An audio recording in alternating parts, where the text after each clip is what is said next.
HOA Karens stomped on Grandpa's medal didn't know my brother's an FBI agent. The medal gleamed in the dim light, a silent testament to sacrifice, until Karen's heel crushed it into the floorboards like it was nothing. In that split second, the room froze, and I knew this small town would never be the same.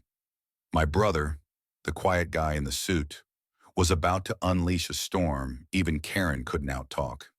It all began in the sleepy town of Willow Creek, where the community center was the heart of our little world.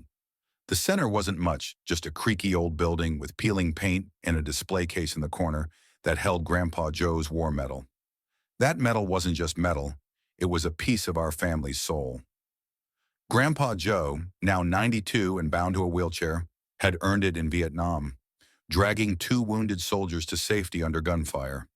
Every year, the town gathered to honor veterans, and that medal was the centerpiece, a symbol of courage we all cherished. I'm Emily, a 28-year-old school teacher who'd grown up hearing Grandpa's stories, his voice trembling with pride and pain.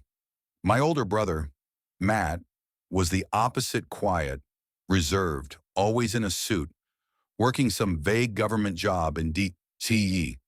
He'd come home for the annual ceremony, and I was just happy to have him around. Karen moved to Willow Creek 2 years ago, a loud, self-proclaimed influencer who thrived on stirring trouble. She was in her late 40s, with a perpetual scowl and a voice that could curdle milk. From the moment she arrived, she'd been a one-woman wrecking crew. She'd complained about the town's outdated traditions, demanded the community center's parking lot be reserved for her SUV, and once tried to have the local diners shut down because they didn't do keto right. Nobody liked her, but we tolerated her small town's run on patience. After all, Karen had a knack for making everything about her, and the veterans ceremony was no exception. She'd been overheard at the grocery store, scoffing that the event was just old men fishing for attention. I overheard her myself, and it took everything in me not to dump my basket of apples on her head. The trouble started brewing a week before the ceremony. Karen stormed into the community center during a planning meeting, her phone in hand, filming for her truth-telling social media page. "This place is a dump," she declared, panning her camera across the faded banners and chipped tables. "Why are we wasting money on some dusty old metal when we could renovate this into a yoga studio?" I was there, helping set up chairs, and I felt my blood boil. Mrs. Carter, the 70-year-old organizer, tried to explain the medal's significance, but Karen cut her off. "History's boring. Nobody cares about your grandpa's trinket," she smirked. And I saw Grandpa Joe, who'd wheeled in to help, flinch like he'd been slapped. Matt, standing quietly in the corner, clenched his jaw but said nothing. I should have known then he was biding his time. Over the next few days, Karen's campaign grew uglier. She posted rants online, calling the veterans ceremony a waste of taxpayer money and the medal a glorified paperweight. Her followers, mostly out-of-towners who'd never set foot in Willow Creek, egged her on, flooding the town's social media with comments like, "Move on, boomers, and tear it down." The town was split. Most of us were furious, but a few younger folks, swayed by Karen's loud confidence, started questioning why we clung to old relics. I tried to stay calm, focusing on helping Grandpa Joe prepare his speech for the ceremony. He was heartbroken but determined, saying, "That medal's not for me, Emily. It's for the boys who didn't come home." Matt, meanwhile, was oddly quiet, spending hours on his phone, his face unreadable. The tension simmered until the day of the ceremony. The community center was packed, the air thick with anticipation. Veterans in their old uniforms sat proudly, families filled the seats, and the display case with Grandpa's medal stood front and center. Karen arrived late, strutting in with her phone raised, live streaming to her audience. "Let's see how this snooze fest goes," she muttered, loud enough for everyone to hear. I was sitting next to Grandpa Joe, holding his hand, when I noticed Matt slip out the back. I figured he was just avoiding Karen's nonsense. Then came the twist nobody saw coming. Midway through the mayor's opening speech, a stranger walked in, a wiry man in his 60s, wearing a faded army jacket. He introduced himself as Tom, a veteran who'd served with Grandpa Joe in Vietnam. He'd driven 200 miles after seeing Karen's videos online, his voice shaking as he spoke. "That medal," he said, pointing to the case, "represents the men I lost. Joe saved my life, and you're spitting on their graves." The room went silent. Karen, unfazed, rolled her eyes and laughed. "Oh, please, it's just a prop. Get over it." That's when she did the unthinkable. In a fit of defiance, she marched to the display case, yanked it open, and grabbed the medal. Before anyone could react, she threw it to the ground and stomped on it, the metal bending under her heel. The crack echoed like a gunshot. Grandpa Joe let out a choked sob, and the crowd erupted in gasps and shouts. The room was chaos, but then Matt reappeared, his face like stone.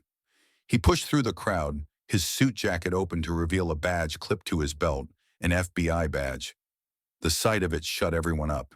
Even Karen, whose smirk faltered for the first time. "Karen Mitchell," Matt said, his voice low but cutting. "You just destroyed a federally protected artifact.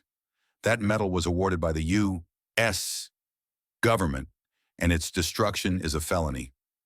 The crowd parted, and I saw the full extent of the damage. The metal was mangled, its ribbon torn, glass shards from the case glittering around it like tears. Karen's act hadn't just broken a relic, it had shattered a community's heart, and the wreckage lay bare for all to see. Karen tried to laugh it off, her voice shrill. "You can't be serious, it's just a piece of junk." But Matt wasn't playing. He pulled out his phone, already on a call with someone, and I caught the words vandalism and immediate detainment. The crowd was buzzing now, some cheering, others whispering in disbelief. Tom, the veteran, stepped forward, tears in his eyes, and pointed at Karen. "You don't get it, do you? That medal was our blood, our brothers. You broke more than metal today." Karen's face went pale as Matt read her rights, his voice steady but laced with anger. "You've been streaming your little stunt for weeks," he said. "The evidence is all over your page. You're done." What nobody knew until that moment was that Matt wasn't just some desk jockey in D.C. He'd been with the FBI's Artifacts and Antiquities Division for years, tracking down looted treasures and protecting national relics. Karen's online rants had caught his attention weeks ago, and he'd been quietly building a case, waiting for her to cross the line. The medal's destruction was the final nail. As he cuffed her, the crowd watched in stunned silence, the weight of her actions sinking in. Grandpa Joe, still clutching his photograph, looked at Matt with a mix of pride and sorrow. "I didn't want it to come to this," he whispered to me. But she had to learn. Karen's reckoning didn't end there. The FBI seized her phone, and her own live streams became Exhibit A in a federal case. The charges piled up: vandalism of a protected artifact, public disturbance, and even harassment for the threats she'd sent to townsfolk who'd called her out online.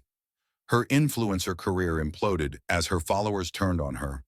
Horrified by the footage of her stomping the metal, the town rallied around Grandpa Joe, raising funds to restore the display case and commissioning a replica of the medal. Though nothing could replace the original, Tom, the veteran, stayed in Willow Creek, becoming a regular at the community center, sharing stories that kept the veteran's legacy alive. Karen's trial was swift. She faced a hefty fine and community service, but the real punishment was social. Willow Creek shunned her. Her SUV sat untouched in her driveway. Her social media went silent, and her name became a cautionary tale. She'd wanted attention, and she got it, just not the kind she'd hoped for. I visited Grandpa Joe the day after the trial, and he was quieter than usual. "I don't hate her. Emily," he said, staring at the empty spot where his medal once sat. "I just wish she'd understood what it meant." Matt, sitting nearby, nodded. "Some people only learn the hard way," he said.